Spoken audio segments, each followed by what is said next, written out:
If he don't get called from season 2, somebody gotta see me. Somebody has to see me. Let me tell you, Malloy is so funny. This episode opens up with Malloy just being blown away. First of all, Malloy has started having these dreams about the first night that he met Louis, right? And he's like, every time, like right before he get ready to go back with Louis, he's wake up in the dream, right? And that could be important. Now, the episode opens up with Malloy looking at Louis drink from Rashid, and he looking at him like, with the side eye, like, And Malloy always looking at Rashid like the side eye, like, you here just being a groupie to a vampire, and that is puzzling, okay? So I'm watching you. And then Malloy is reading Claudia's diary that's just all of her victims' last words, and he's just like, he looking at them like, just reading out the last words, like, there ain't anything more up than this, like, y'all give me this to read. And Rashid, their groupie bitch, is like, how is it any different than what you do? And Malloy is like, excuse me, huh? How is it any more different than what I do? I don't remember being a vampire who was killed people and logged their last words. Like, you remember that? And Rashid was like, well, what do you call what this is? Right now, when you publish this book, all the vampires gonna come and they're gonna fucking murder Louis. You are writing and documenting a vampire suicide story. Same thing. And I'm like, reaching. That's what we call a reach. But that being said, I'm on Claudia's side, all right? Claudia could log their last words, their first words, their third words, whatever the she want to do.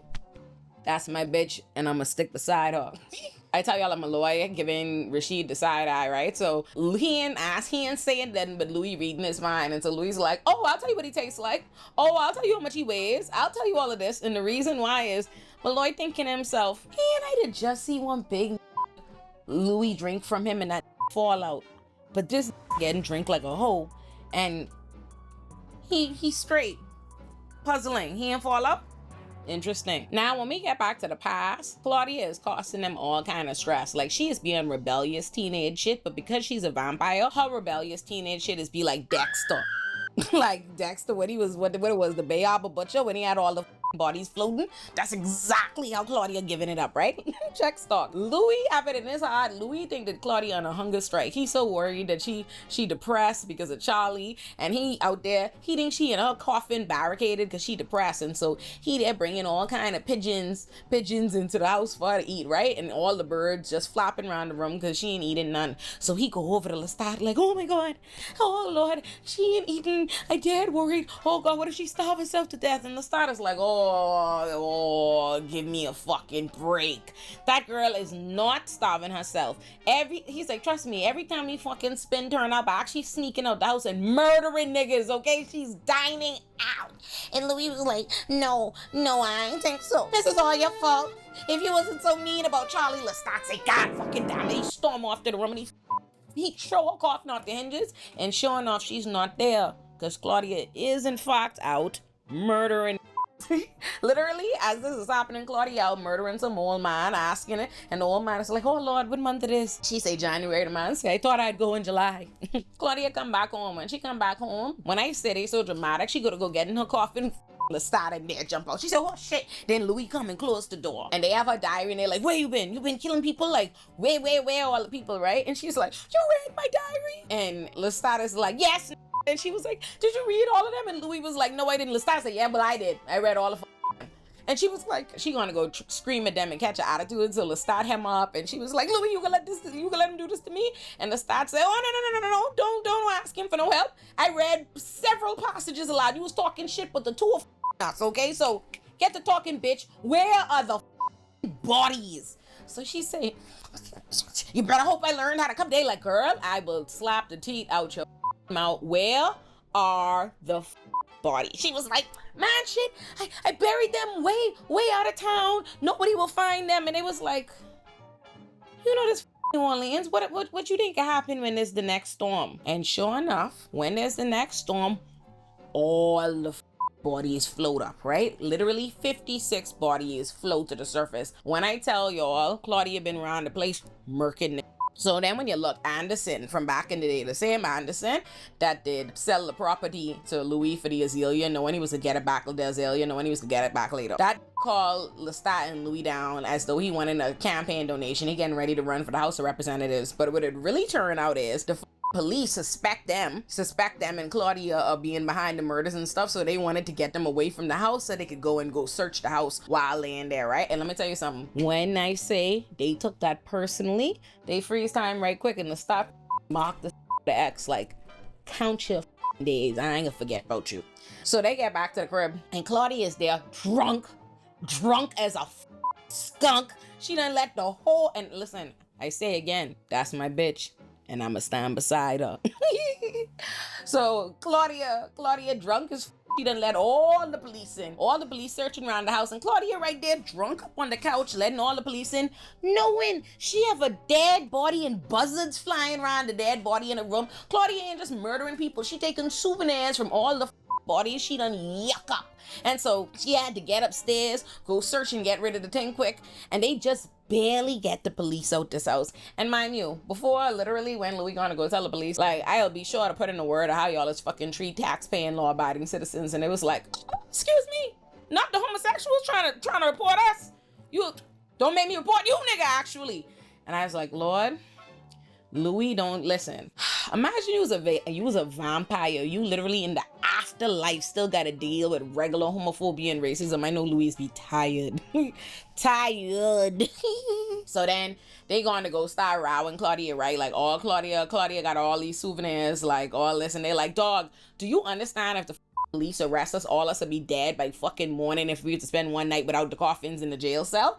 But Claudia ain't hearing nothing. She just screaming. She being, listen, Claudia is an adolescent, a young girl at this point. This how Lestat is communicate on a regular basis. Lestat, my girl Claudia is just a girl. She ain't hearing them because basically she starts screaming. She was like, dog, which one of y'all are gonna me? Like, y'all put me in a 14-year-old body. Y'all made me a vampire and stuck me in this way. I have to be a like prepubescent gal for the rest of my days. And what we realize essentially is that Claudia has been going around trying to like make her own partner, right? She's like, she wants somebody for her because who is she gonna be with? She was like, who's she supposed to be with? Little boys? Like, she can't be with grown men. She's supposed to be with grown men perverts. Now that's who could like this little girl. She can't be with little boys. She said what happens when she get older? She's still supposed to be with little boys. So she dead stressed out, and she's like, and what's crazy is my girl stressed right out. Lestat couldn't give a lap. When I tell you my girl going through trauma and Lestat don't care, she was like, which one of y'all gonna me? Lestat was like,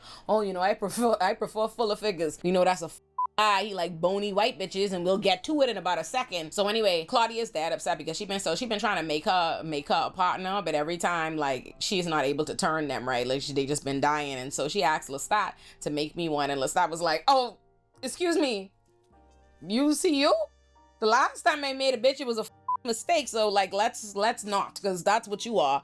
And she was like, dog, word. When the stock called Claudia a mistake, Louis was like, yo, shut the up. And Claudia was like, but this is how he thinks about us. This is how he feels about it. And you was just let him treat us like shit. Like, what's up with that?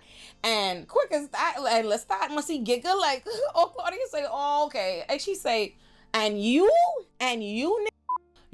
are cold, selfish son of a bitch. You deny me one love when you have two. When she say that, everybody say, excuse me, what, two? And she say, yeah, Daddy Lou, you think about, he going out to go do his kills? No, that going across to Algiers to go be with that fucking flat ass skinny white bitch. And yes, Claudia did say her ass flat. I ain't say that. Claudia said that. And when you say that, let me tell you, Lestat was like, I don't know if you remember, instantly Louis is like Antoinette. Y'all remember when he was dealing with Antoinette? And let me just say this, because I remember there was somebody in my comments being like, oh, have you never heard of an open relationship? And I'm like, do you know what a open relationship is? An open relationship is what two people agree to. If you in an exclusive committed relationship with somebody and you decide to start somebody else without their permission and consent, you can't just go then tell them, oh, it's an open relationship. That's called cheating. It's called being a controlling, manipulative, cheating bastard. And not for nothing, remember, he started with Antoinette. He didn't run that by Louis. He didn't ask for his consent or his feelings to be in an open relationship, and Louis has always expressed having a problem with that. He did that. And when Louis expressed having an issue with it, he don't like that. He just told him this is how it's gonna be. This is what we're gonna do. We're gonna be together for like da da da da da. And then he acted like he giving Louis a pass to do the same because he wouldn't do what he want. But as soon as Louis get with Jonah, here he go tripping out like, oh, I wasn't. Oh, it was different. Louis got his dick sucked in the bayou one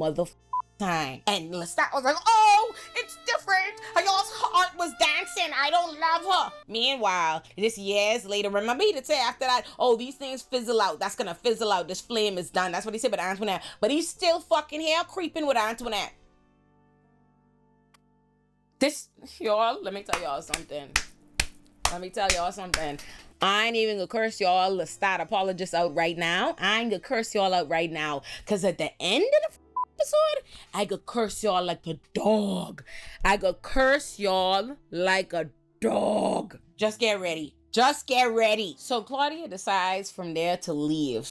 She packing up her things, she going, right? Louis tries to run behind her and try to stop her because listen, Louis love his daughter, okay? But Claudia is like upset. She's like resentful at this point, and she was like, dog, y'all are selfish. Why didn't you take me to the hospital? Why did you turn me into a vampire? And he was like, dog, you were barely breathing. She was like, but I was still fucking breathing. She's like, maybe I would have had a life. Maybe I would have had a husband. Maybe I had children. Who knows? And you think about that.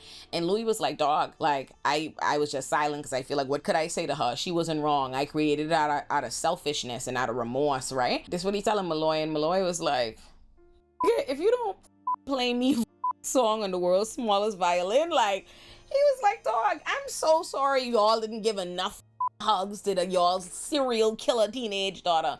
And Louis was like, is that all you think of her? Like, don't you understand? She was stuck in like the worst parts of puberty without a single friend her age every night for like a decade. Malloy was like, oh my God. Malloy said, one thing I could say, the only thing I could say is she makes y'all look like a bunch of fucking existential whiny ass queens, and these books can move, okay? He say, this bitch could sell books. He said, ooh, a serial killer teenage vampire? He say, I could be rich. And Louis was like, dog, don't exploit her. Like, I don't want people to like see her like that. He was like, I want you to give her proper context, you know? And Malloy was like, excuse, what context do you want me to give to kill a vampire girl? He said, let me tell you right now, once you put it out there, like, ain't nothing you could do about it. That's what people are gonna do. They're gonna receive it however they want. So cheapest you don't stress me out and continue telling the story, eh? After that, Louis goes back to narrating the story from here, right? Because Claudia is gone. So we have to narrate his life without Claudia by herself. And when I tell y'all, Louis is just depressed. From the minute Claudia left, that was his child. That's what gave him a reason for living. So he is depressed. He is resentful. And he's just waiting for Claudia to come back. He's just depressed in the house, like calling out to her, but she have her mind shut off to him. And this is like, he said it was no roaring 20s for them. He said they went underground for 7 years. That's how long Claudia was gone, right? Now, when we next see Claudia is on a college campus. Oh, Lord, let me just, I can go through this fast because this stressed me out there, and I ain't even gonna stress you all out. When we next see Claudia, she is on a college campus when some white boy go start right with her, right? Because he's like, oh, she look young and she's black. So he's just like, oh, fucking with her. And quick, and right when like this white guy seemed like he could be a problem, up pulls this white guy to like check that guy, and we instantly realize he's a vampire. And let me tell you something, I was hyped for Claudia for all of like 5-10 minutes. Like, I was like, yes, babe, Claudia finally, like, she could get her a boyfriend, she could get her like a vampire like that she could deal with, you know what I mean? Like, hype for my girl, like she discovered one. Why y'all think this vampire rape her? Like, he trick her like he was cool, like he take her back to a campfire and they think they exchanging stories, and all of a sudden this turn wicked, break her leg. And like, here's something that's really important. You can realize this particular episode, like episode 5, is what really make you, like, to me, separate Interview with a Vampire from every other vampire show I've ever watched. Like, every other vampire show, it has turned the vampires into almost like cartoons. Like, whatever injury that happened to them don't matter. They just be healing and thinking, no, sir, not an Interview with a Vampire. Like, they could break bones, they'll all of this. Yeah, this this vampire break her bone, and you realize he had been like, he hunted her. He had heard Louis calling out to her. She had her mind closed off so she couldn't hear it, but he was listening to vampires calling out, you know, and he heard Louis calling out to her, and so he basically hunted her down so he could break her leg and rape her. And I'm just like, what the fuck? think about how sick and degenerate you have to be. You're a vampire. You're literally a vampire. If you wanted, even if you were a sick rapist or like force bitches that have sex with you as a vampire, you have the ability to coerce people, control their mind, think this, whatever. But he is choosing, like in humans, but he is choosing to hunt down a virgin vampire girl so that he could physically break her like leg and scare her and dominate and rape. That nigga, let me tell you something. They have to kill him. Like, I don't want this to be a one of like, I need that to get Carve Up season 2. If he don't get Carve Up season 2, somebody gotta see me. Somebody has to see me. After that, that could be the impetus for Claudia eventually returning back home, but not immediately, right? We still seeing Lestat and Louis in the house dealing with each other, and what I didn't think was funny, I just have to bring up this scene. I have to bring up this scene because it really give me life. Like, Louis is in the living room, and listen, when I tell you Louis let the place go, like, depression is serious. Like, they literally, like, they ain't just hoarding. The place don't just look like hoarders' ass. There's a live raccoon in the living room. Hell no, man. What the fuck, man? You know, think about that. Imagine you... Huh? A live raccoon. So anyway, Louis is sitting on the couch reading his book, and he going to go talk out loud, like, you know, say something to Lestat about the book he reading, and Lestat was like, oh, you sound like every pretentious college student, and Louis said,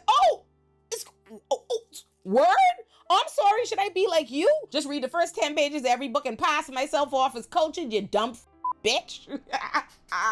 And so they start rounding and going back and forth and all of that, right? And Louis to get a phone call from bitch ass Grace. And let me tell y'all something. I hate his sister Grace, you know. Like, I really hate Grace. I wish when I was calling her Gretna in the first recap and you're, oh, her name isn't Gretna. Her name is Grace. Her name is Grace. Grace. I should have kept calling her Gretna. Anyhow, this bitch could call him to the graveyard where she's done take it upon herself to give him a tombstone and tell him like she moving away with her family, and this is what she telling them, this is how it has to be. She telling her family that he's dead, and I'm like, it's so crazy. Oh, you didn't feel the need to tell them to play like he was dead like this whole time while you've been living in New Orleans and still need him to financially support you. You didn't want him to play like he dead. You wasn't doing that. Grace make me sick. She really ended up being like a piece of shit sister. He was like, dog, it's still me, like, and she's like, you're not me, and you're not my brother. And I just was like, let me tell y'all something right now. If one of my sisters like become a vampire, I'd be scared at first. Like, hold on, what's going on? Why your eyes purple? Why you look like that? You know? And by the time I realized, like, oh, okay, you a vampire? What you say? You say a gay vampires could kill you if you didn't agree to be their partner for the rest of eternity. Oh, okay. So now you stuck being a vampire. All right. You ain't gonna kill me? Okay. All right. Well, everything. You say you have plenty money. Oh, the other vampire plenty money. Okay, man. Yeah, man. You know what? All right, everything cool. We can see you at night. You know, plenty TV shows I like watching. Like, I am not. You think I falling out with my sister? Listen, these people on Grace. Grace. But anyway, as Grace decides he's dead to her, like, she literally done took it upon herself to give him applause. They saying she leave Louis in the graveyard weeping. And that's when you realize Claudia had come back. She hadn't come back and revealed herself to them yet. She had just been watching them. She was like, I just followed Louis and Lestat around, like, without really knowing why. I just felt compelled. But she said once she saw this moment, she realized, like, something she'd been pondering for so long, like why they made her, finally became clear to her, like, to be Louis' sister. And I'm just like, you gotta be like, honestly, just a piece of shit sibling to like hurt your sibling. You know what I mean? Like, to like intentionally see your sibling is cost that much pain. Like, anyway, I ain't even gonna get started on Grace. So once Claudia sees that, Claudia goes back to the house to Louis, and immediately Louis is like, he walks up to her, hugs her, immediately says thank you, crying like my boy was so happy. And let me tell you something, when I tell y'all Lestat literally come out, like jazz music was playing, Lestat come out and scratch the fucking record. Like, he was like, scratch! Instant, like, He was like, oh, the prodigal daughter returns. Like, he was really looking at her like Scar. Like, he was really looking at her like fucking Scar. And she was like, and she come back trying to be like, I owe y'all both an apology. I was wilding out, but I've got my mind right now. I'm back. I'm sorry. And he was like, apology not accepted. And that's important. Remember that he didn't accept Claudia's apology for just being like a troublesome teenage daughter for vampires. You know what I mean? Like, he didn't accept Claudia's apology.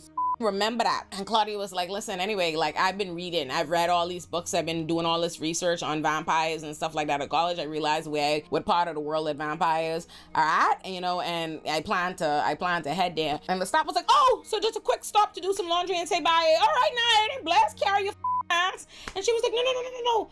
I come to get Louis. Louis, come with me. She say that, and Lestat took that shit personally. Lestat say, word? This bitch, you spent 1,000 nights mourning this bitch, and she come back and you ready to leave me? Oh, I know you lying. Listen, I don't even know if I could crack no jokes with you all the way, but to curse you all out right now. Lestat beat the ever-loving out of Louis. Like, beat the brakes off him. Like, he beat this nigga literally within an inch of his afterlife.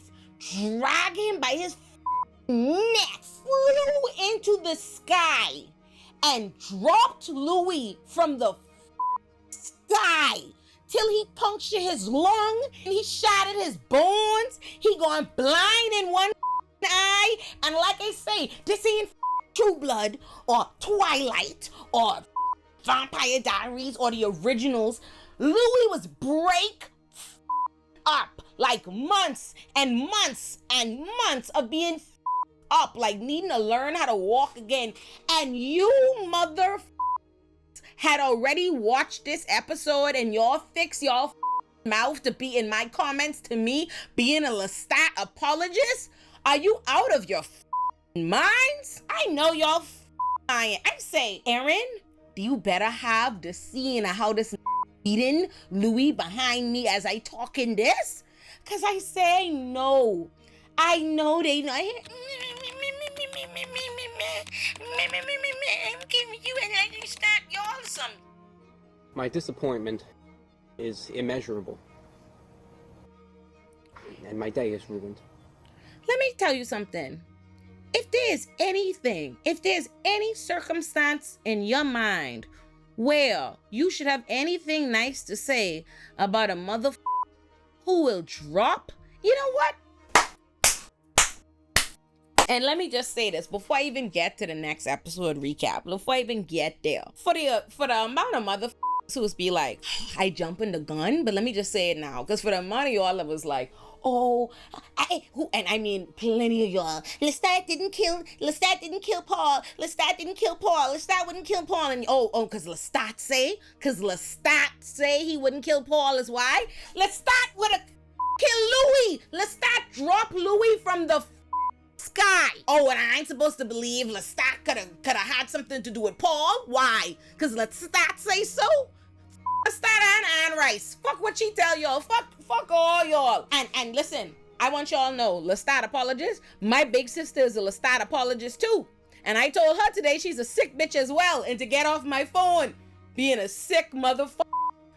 Ooh, listen, I can't cuss y'all out enough. I cannot cuss y'all enough. Let's go to episode 6. So it's me thinking I was done ranting on this episode 5, and I'm not, because I forget. While Lestat is beating the dog shit out of Louis, he's screaming about, oh, how you never loved me, blah, blah, blah, blah, blah, all of this, blah, blah, blah, I chose you, you would never choose me, blah. I said, what the Let me tell you something. Nothing like the white devil to victimize himself out of no hell. This man cheating to this day, Antoinette, to this day, you talking about, oh, Louis was depressed because his daughter gone. That's a good reason to be depressed. And while that's happening, ain't like you being faithful the whole time, you this white bitch. The whole time. But you screaming about, oh, you didn't choose me. You never chose me. What more you want? You done took his mortal life. Now you have him stuck with you in immortality, and you still cheating on him, and you could beat the shit out of him and drop him from the sky. My blood pressure up. My blood, Lord, y'all has pissed me off, you know. I wish I could slap y'all the way Olay slapped the shit out of Louis when Louis go on and shake his hands, shake up his pockets. I even forget to mention that to y'all. Louis took the pages out of Claudia's diary where she discussed the rape in detail, and Malloy wanted to insist on reading them. He was like, Louis, when you editorialize like that, I can't trust what else you shoveling at me. And he keep insisting, and Louis is like, listen, and he fucking shake his hand. And listen, I all for Malloy. I understand Malloy is an old man and he's a gangster, so I support him slapping the shit out of Louis. However, I don't see why you feel like you need to read a vivid description of this little girl getting raped. I don't feel like you need that. Color me, I don't know. But anyway, fuck Lestat and fuck all the apologists. Y'all should subscribe to the Patreon. I put, for the people who want to hear me doing all my cursing, we put the uncensored versions of every recap on the Patreon. So do that.